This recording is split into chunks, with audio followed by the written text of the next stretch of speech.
લીવરના આપણા શરીરમાં ઘણા બધા કામ હોય છે. એમાંથી જે છે એમાં સૌથી પહેલું છે મેટાબોલિઝમ. મેટાબોલિઝમ એટલે પાચન તંત્ર.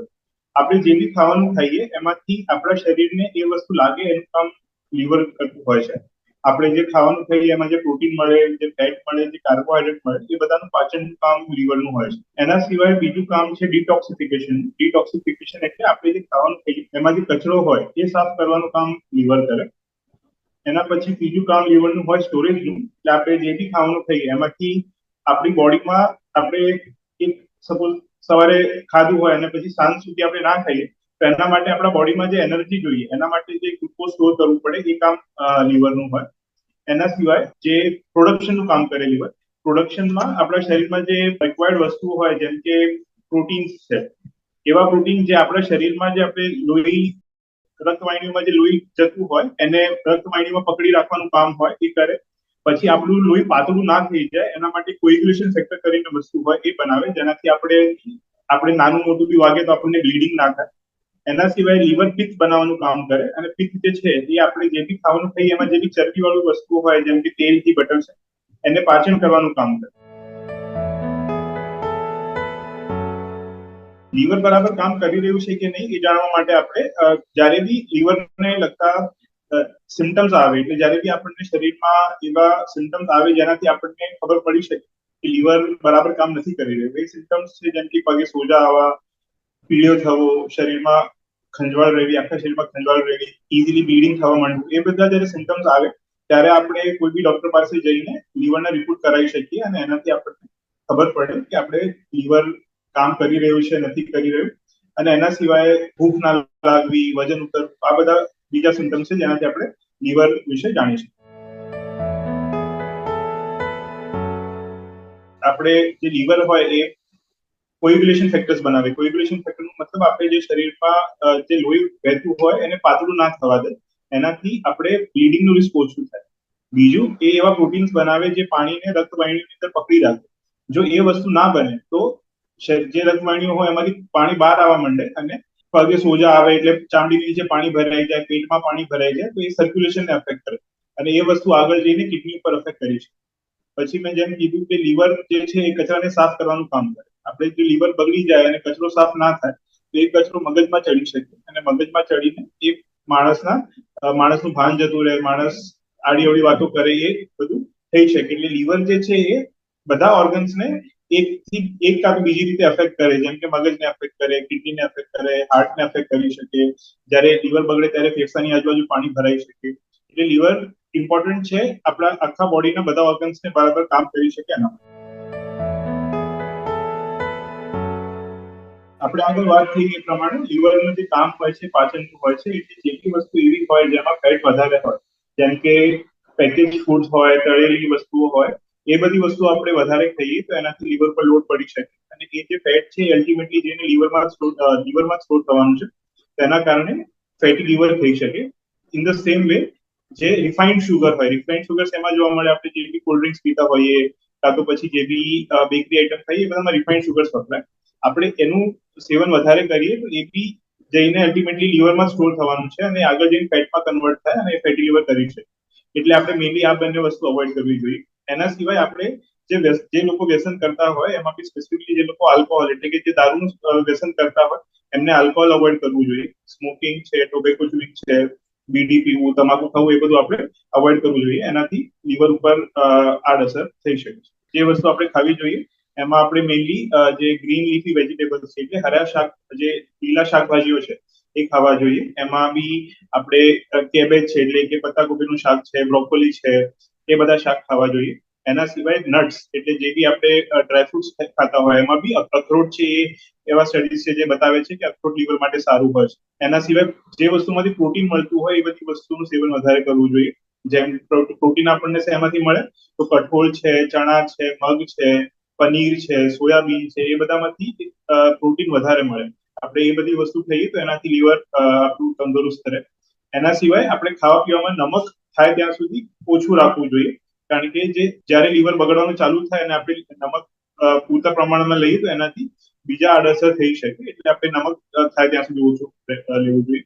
એના સિવાય ગ્રીન ટી આજકાલ લોકો વધારે પીવે છે, તો ગ્રીન ટી લીવર માટે બહુ સારી છે, એટલે આપણે ગ્રીન ટી પ્રિફર કરવી જોઈએ.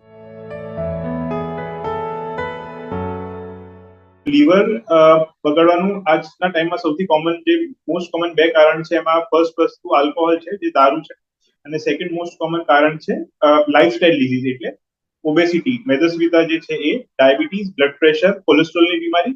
આ બે કારણ આજના ટાઈમમાં સૌથી વધારે મહત્વના છે, જેના કારણે લીવર બગડે છે. એટલે જે લોકો આલ્કોહોલનું વ્યસન કરતા હોય એ લોકોને આલ્કોહોલ એટલે કે દારૂ અવોઇડ કરવું જોઈએ. એનાથી આપણે લીવરને બગડતા રોકી શકીએ છીએ. જે લોકોને ડાયાબિટીસ હોય, જે લોકોને કોલેસ્ટ્રોલની બીમારી હોય, એ લોકોને ખાવા પીવામાં, જે લોકોને ડાયાબિટીસ એ લોકોને ગળ્યું ઓછું ખાવું જોઈએ, અને જે લોકોને કોલેસ્ટ્રોલની બીમારી હોય એ લોકોને તેલથી બટરવાળી વસ્તુ અવોઇડ કરવી જોઈએ. એનાથી આપણે લીવરને આગળ બગડતા રોકી શકીએ. એના સિવાય લીવરને સ્વસ્થ રાખવા માટે આપણે જે આગળ ડાયટની વાત કરી, એમાં જે લીવર માટે જે સારું ડાયટ છે એ આપણે કન્ઝ્યુમ કરવું જોઈએ.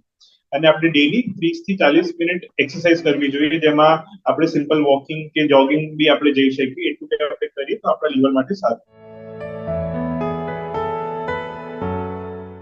લીવરની લગતી બીમારીઓનું સામાન્ય કારણ ભારતના દેશમાં આજના ટાઈમમાં સૌથી કોમન કારણ જે આગળ આવી રહ્યું છે એ છે લાઇફસ્ટાઇલ ડિસઓર્ડર. લાઇફસ્ટાઇલ ડિસઓર્ડર એટલે જે આપણે જેમ જેમ આપણે એડવાન્સ થઈ રહ્યા છે એમ એમ આપણી જે લાઇફસ્ટાઇલ છે સિડેન્ટરી થાય છે. સિડેન્ટરી એટલે આરામદાયક હોય છે. આપણે જનરલી લોકો ઓફિસમાં જોબ કરતા હોય, લોકો એટલી મહેનત ના કરતા હોય, એના કારણે ઓબેસિટી એટલે કે મેદસ્વીતા વધી રહી છે. એના કારણે લોકોને ડાયાબિટીસ છે, કોલેસ્ટ્રોલ છે, બ્લડ પ્રેશરની બીમારી છે, આ બધાનું રિસ્ક વધી રહ્યું છે. આ બધી બીમારીઓ એટ ધ એન્ડ એટલે છેલ્લે લીવર ઉપર અસર કરી શકે.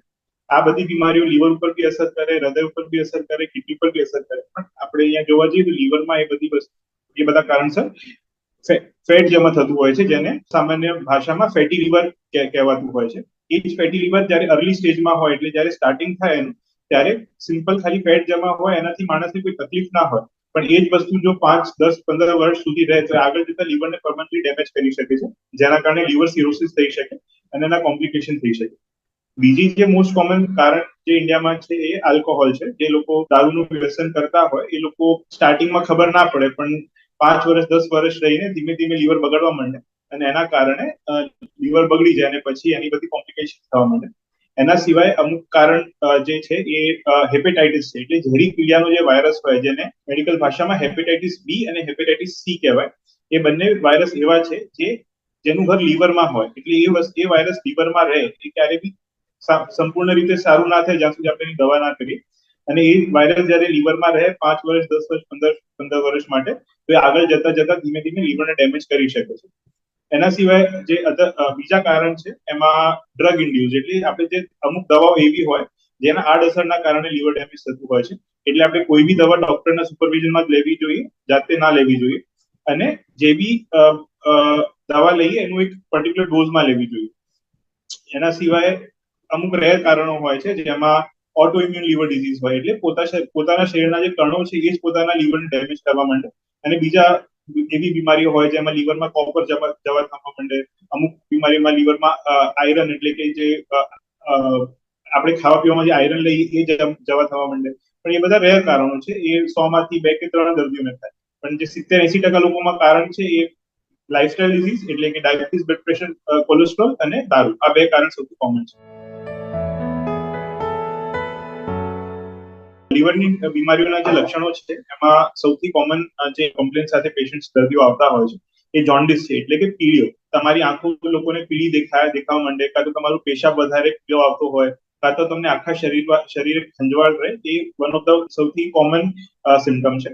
એના સિવાય ઘણા બધા દર્દી જે આવતા હોય છે એ ખાલી બીજી કોઈ તકલીફ ના હોય, પણ શરીર દુખ્યા રાખે, કમજોરી રહે, છેલ્લા 3-4 મહિનામાં 10 કિલો વજન ઓછું થઈ ગયું હોય, એના સિવાય પગે સોજા આવવા, જેનું બીજું કોઈ કારણ મળતું ના હોય, એ લીવરની બીમારીના કારણે હોઈ શકે છે.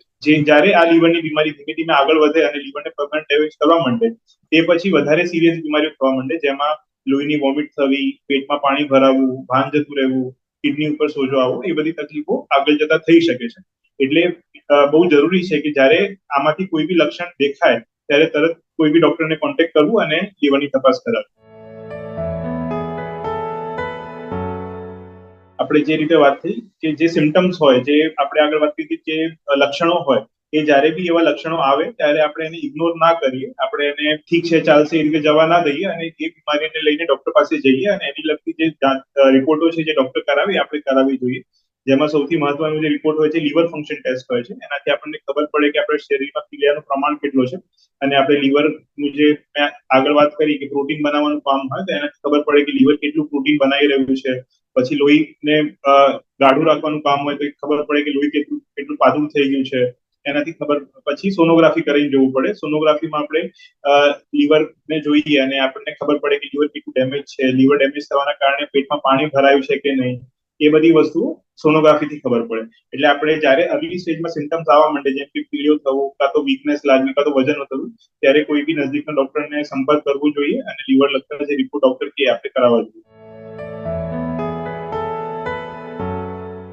લીવર લગતા જોખમ જે છે એ સેમ આપણે જે આગળ વાત કરી પ્રમાણે જે લોકો દારૂ પીતા હોય, બીજા કોઈ વ્યસન કરતા હોય જેમ કે તમાકુ ખાય, સ્મોકિંગ કરે, કાં તો પછી જે લોકો બહુ વધારે જે લોકોની ડાયટ પ્રોપર ના હોય, જે લોકો ખાવા પીવામાં બહુ વધારે તેલથી બટર વાળું ખાવાનું ખાતા હોય, કાં તો બહુ વધારે ગળ્યું કન્ઝ્યુમ કરતા હોય, એ લોકોને મેક્સિમમ રિસ્ક રહે.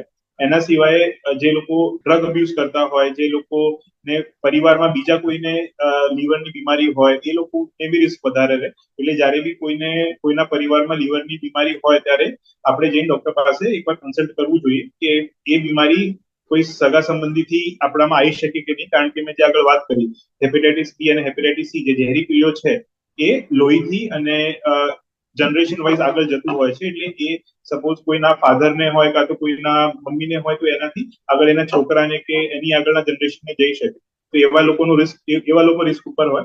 એટલે આપણે જે હેલ્ધી લાઈફસ્ટાઈલ છે અપનાવવી જોઈએ અને જે લોકો વ્યસન કરતા હોય અવોઇડ કરવું જોઈએ અને જ્યારે બી કોઈ બી સિમ્ટમ્સ આવે ત્યારે ડોક્ટરને કન્સલ્ટ કરવું જોઈએ.